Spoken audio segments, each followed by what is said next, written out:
ყოველდღე ვხედავ გაყინულ ქალაქს, გათოშილ ქუჩებს, გაცრეცილ ფერებს, მიწას ჩაკირულ ყინულის ფარდაკს და გახევებულ, გაძარცულ ხეებს. დავდივარ უცხო, პირქუშ ქუჩებში, ვხვდები სახეებს, კუშტს და უსულოს.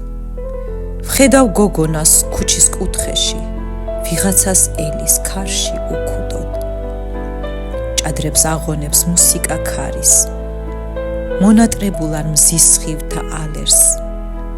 ვხედავ სარკმელთან მოხუცი ქალის, უიმედო და შიშ ჩამდგარ თვალებს.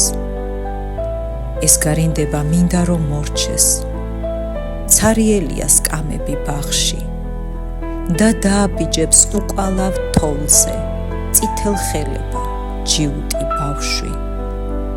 ჩემი ფანჯრიდან ყოველდღე მოჩანს ნაწვები ფიქრში გახვეულები. თოვლი შებრალულ სუდარას მოჰგავს სუნთლად წაბილ წყულს ნაფეხურებით. სადღაც კი მთებში ალბათ სითეთრე ჰგავს საქორწილო კაბას პატარცლის. ღამდება შვებად მოვა სიბნელე და დაიძინებს ცივი ქალაქი.